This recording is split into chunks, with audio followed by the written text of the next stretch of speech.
Today's episode is brought to you by the Daily Gardener Friday newsletter. You can sign up for the newsletter over at thedailygardener.org. Hi there, and welcome to The Daily Gardener, a podcast about garden history and literature. I'm your host, Jennifer Ebling, and today is November 28th. Well, did you survive the holiday weekend? I went up to the cabin on last Sunday, so over a week ago already, and walked into a very messy, dirty cabin. And my son and I started out by cleaning the carpets, and it just went on from there. So you can imagine if you hosted over the weekend, give yourself a pat on the back. I know how much work that is. But I have to say it was worth it. We had such a lovely time. My brother and his wife, and then their son came over. My niece is in London, and so we were able to FaceTime with her. My parents came over, and then my son's new girlfriend. So my family got to meet her. So that was wonderful. The food was fantastic this year at our house. Everything was great. And that's a rarity because usually when you're making a big meal like that, something doesn't turn out. So whether you have dry turkey or some side dish that doesn't turn out, but that just was not the case. Right before my brother and sister-in-law arrived, I was working on the gravy and it just was not thickening up. And so I thought that was going to be my fail for the day. But then my brother walked in and he started working with the gravy, and all we needed to do was heat it up a little bit more, get it to a boil, and then we had perfect gravy. So even the gravy turned out, which was a really lovely surprise. So anyway, Thanksgiving 2022 in the books. The kids all made it home for their break, which was lovely, although too short. So looking forward to Christmas break when we get to spend more time together. But all in all, a really lovely weekend. And then this morning, Max and I were back to our old routine, going walking in the woods near our neighborhood park. And as I was driving away from the park this morning, I looked up, and there, right in front of the car on the street, is a 6-point buck. I'm not kidding. It was crazy. Beautiful. And so Max and I just sat there and we watched him walk into the woods and disappear, but quite the thing to see in a suburban neighborhood. That's something that I would expect to see at the cabin, and instead I see it in a suburb of the Twin Cities. So totally crazy. But it's good to be back. It's good to be back into routine. And before I kick off today's show, I just wanted to tell you about a book that I got in the mail a couple of weeks ago. This is a book about the Cleveland Cultural Gardens and the stories behind all of these unique gardens. And I think there are about 50 gardens there in Cleveland. But the book is called Their Paths Are Peace. It was done by Clara Lederer. It was written in 1954, and it offers a really wonderful explanation of each of the gardens and how they came to be. Now, I covered the Cleveland Gardens in a previous episode, and that's what led me to get this book.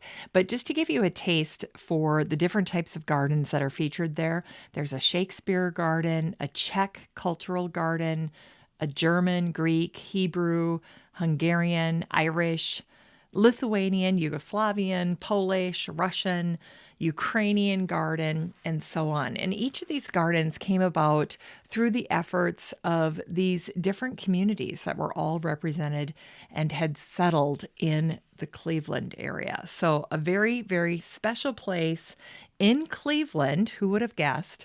And it's on my bucket list. So if I ever make it to Cleveland, I'll be stopping by the Cultural Gardens to check it out. But this little book, this little guide is great. It's a fun look back. Lots of little stories in here about the incredible people that inspired the garden or who took care of the garden. And then, of course, all the old photographs. There are lots of memorials, lots of busts and statues in these gardens. And they all had dedication days. Of course, back in the 1950s and 1960s, those were big community events when these types of things were getting installed in the gardens. It's just something that we don't do as much nowadays. Anyway, this is a lovely book on garden history. So if you love reading about old gardens and how they came to be, you will really get a kick out of this book because it covers all of these very different, very unique cultural gardens in Cleveland. So there you go. All right, let's get to today's garden history. All right, for today's garden history, we kick things off with an event that happened on this day, November 28th in 1660. And it was on this day that the very first meeting occurred of what would become the Royal Society of London for Improving Natural Knowledge. Now, the Royal Society's Latin motto is Nullius in Verba, which translates to take nobody's word for it. And this motto reminded the society's members to verify information through experiments and not just based on authority, based on what somebody tells you. So take nobody's word for it. Find out for yourself. And that motto definitely applies to our gardens because just because someone has a certain experience with a plant doesn't mean that that will be your experience with that same plant in your own garden. Trust but verify. And if you garden long enough, you'll run into those situations where you get a tiny little plant from someone and it's very well behaved in their garden, and then you put it in yours and you rue the day that you ever brought it into your garden. So nullius in verba, take nobody's word for it. And today we also remember Matsuo Basho, the Japanese poet. He died on this day, November 28th in 1694. Today, Matsuo is remembered as the most famous poet of the Edo period and the greatest master of haiku. In one verse, Matsuo wrote, "The temple bell stops, but I still hear the sound coming out of the flowers." And in another poem from his book on traveling, Matsuo wrote, "Many things of the past are brought to my mind as I stand in the garden staring at a cherry tree." The garden is definitely a wonderful place for contemplation. And today we celebrate the birthday of Gottlieb Haberlandt, the Austrian botanist who was born on this day, November 28th in 1854. Gottlieb came from a very interesting family of scientists. His father was a pioneer in soybean work, and his physiologist son is now regarded as the grandfather of the birth control pill. So, little interesting tidbit there. But as for Gottlieb, he grew plant cells in tissue culture, and he was the very first scientist to point out the possibility of the culture of plant tissues.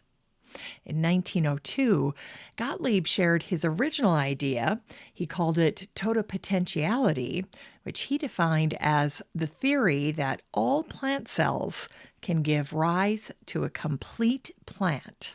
And so today, we remember Gottlieb Haberlandt as the father of plant tissue culture. Now, during the 1950s, scientists actually proved Gottlieb's totipotentiality. Indeed, any part of a plant grown in nutrient media under sterile conditions can create a whole new plant. Today, the technique of tissue culture is a very efficient tool for propagating improved plants for food, hardiness, and beauty. And today we wish a happy heavenly birthday to Stefan Zweig, the Austrian writer who was born on this day, November 28th in 1881. During the 1920s and 30s, at the peak of his career, Stefan was one of the most widely translated writers in the world. In his 1982 book that was published posthumously called The Post Office Girl, Stefan compares books to flowers in a garden. He wrote, For this quiet, unprepossessing, passive man who has no garden in front of his subsidized flat, books are like flowers. He loves to line them up on the shelf in multicolored rows. He watches over each of them with an old-fashioned gardener's delight, holds them like fragile objects in his thin, bloodless hands. It's time to grow that garden library with today's book, English Cottage by Andrew Sankey. This book came out in 2022, so this year, hot off the press, and it is a master guide to cottage-style gardening. Well, the chapters in this book cover the history of the cottage garden, creating the cottage garden style. So if you feel like that has been an elusive concept for you to execute in your garden, you'll especially love this book. Then Andrew talks about cottage planting style, specific cottage flowers that he enjoys growing. In fact, Andrew got into cottage flowers so much that he actually created his own specialized nursery just to provide the types of plants that he was looking for his own cottage that he had purchased. So he's definitely an expert when it comes to cottage flowers. Then he also talks about companion planting, green structure, and then finally wraps things up with some of the traditional features of cottage gardens. Well, in the preface of his book, Andrew shares a little bit about his background and how he came to master English cottage gardening. And I thought the preface was just perfect as a way to introduce you to Andrew's book and also to him personally. So let me read this little excerpt for you now. Andrew says, "My first introduction to the style of the English cottage garden came when I was given a copy of Marjorie Fish's book, We Made a Garden, a great garden classic." Andrew writes, "Having been enthralled with the book, I then traveled down to Somerset to see her wonderful cottage garden at East Lambrook Manor." And then he writes, "Shortly after this, Jeff Hamilton started to construct his cottage gardens for the BBC Gardener's World programs, and it soon became apparent that this was the style of gardening that I myself wished to adopt." Not long after this, I moved to Lincolnshire and started my own garden design and landscaping business, and I soon realized it was difficult to obtain the more unusual plants required for a number of my garden designs, in particular, plants for dry shade positions. And this encouraged me to look for a larger garden with the potential to run a small specialist nursery. And this is how Andrew came to buy his grade 2 listed cottage. It was built in 1852 with a pretty good sized old cottage garden already on the property. It had a couple of old fruit trees, a vegetable patch, a few outbuildings, and a chicken hut. And this afforded Andrew the opportunity to make something special of the garden. Andrew writes, "It was here that my love for cottage gardens blossomed. Over time, I redesigned the garden. I created different rooms and areas, spring and summer borders, and began experimenting with color schemes and companion planting." He writes, "I joined the Cottage Garden Society and then helped to form my local branch, eventually becoming the chairman. And within years, I opened the garden under the National Garden Scheme. And then I started writing articles and lecturing on different aspects of the cottage garden." So this book is the culmination of Andrew's years working on his own cottage gardens, in addition to designing and creating cottage gardens for clients. So Andrew is eminently qualified to write about cottage gardening. He's a conscious competent. He knows what he knows, and he is an excellent teacher. This book is 192 pages of cottage garden style in all its glory, and there are many lovely and inspiring photographs to boot. You can get a copy of English Cottage by Andrew Sankey and support the show using the Amazon link in today's show notes for around $25. Beautiful book.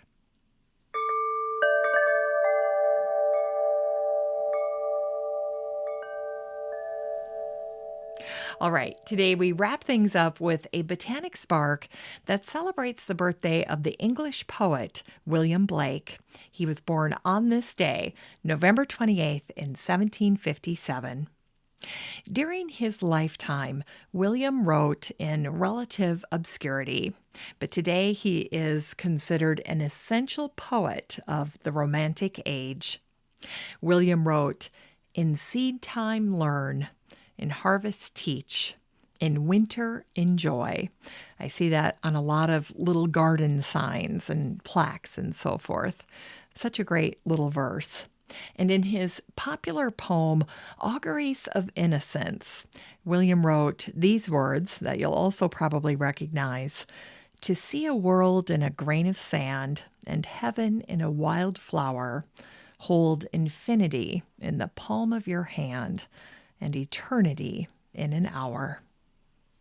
Well, I wanted to end the show today with a poem that William wrote about anger, and he compared anger to a plant that grows as it gets tended and cared for. And so the poem is called A Poison Tree, and you might have heard a verse or two from it and not connected it to William Blake, but it is definitely, in my estimation, one of William Blake's most iconic works, and it's a great one for gardeners. Here's A Poison Tree by William Blake. I was angry with my friend. I told my wrath did end. I was angry with my foe. I told it not. My wrath did grow. And I watered it in fears, night and morning with my tears. And I sunned it with smiles and with soft deceitful wiles. And it grew both day and night till it bore an apple bright, and my foe beheld its shine. In the morning glad I see my foe outstretched beneath the tree. Wow. Kind of a somber note to end on today, but also a good reminder not to stoke the fires of things that are upsetting or that anger you.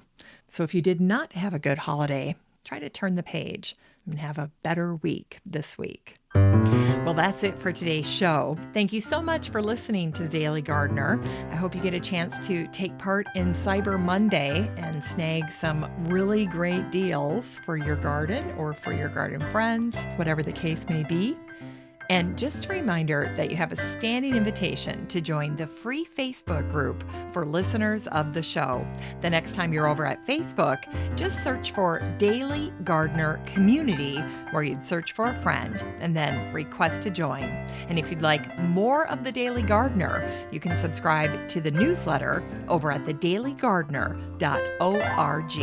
And don't forget that you can also show your support for the show by using the Buy Me a Coffee link over at the website or in today's show notes. This is Jennifer Ebling. Thanks for listening to The Daily Gardener. And remember, for a happy, healthy life, garden every day.